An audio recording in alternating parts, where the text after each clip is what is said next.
Hello, ఇది మీకు తెలుసా? పాత L0 బయోమెట్రిక్ డివైస్లు మంత్ర, స్టాటిక్, మోరఫో మరియు ఇతర బయోమెట్రిక్ డివైస్లు జూన్ 1 తారీఖు నుండి పనిచేయవు.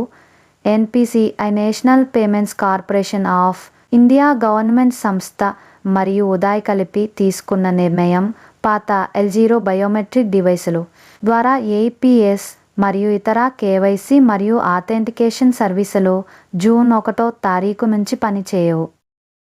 పాత L0 డివైస్లో సెక్యూరిటీ లోపాల వల్ల థంబ్ హ్యాకింగ్ మరియు ఫేక్ థంబ్ ద్వారా ఫ్రాడ్ ట్రాన్సాక్షన్స్ జరుగుతున్నాయి.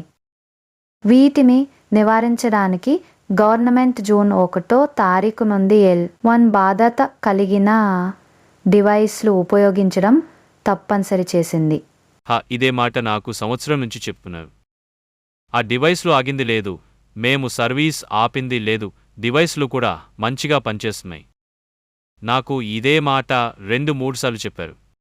నిజమేనండి. భారత ప్రభుత్వం 2024 జూన్ నెలలో ఈ ప్రక్రియకు ఉత్తర్వులు జారీ చేసింది.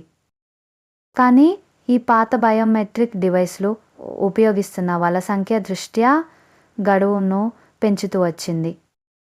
కానీ 25 మార్చ్ 2025 జారీ చేసిన ఉత్తర్వులలో 32 రకాల బయోమెట్రిక్ యొక్క చివరి గడువు తెలియచేసింది. చూడొచ్చు.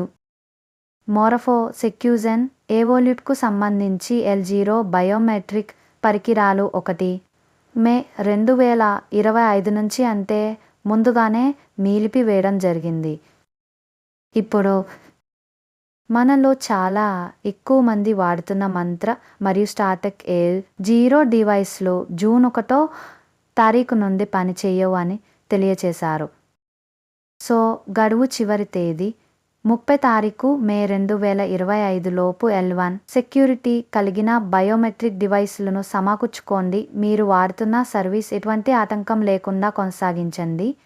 మరి L1 డివైస్ బెస్ట్ ఆఫర్లో ఎక్కడ తీసుకుంటే బాగుంటుంది? L1 డివైస్ మంచి ఆఫర్లో మరియు సర్వీస్ అండ్ సపోర్ట్ అందిస్తున్న GK ప్రమోటర్స్ వారి దగ్గర కొనండి.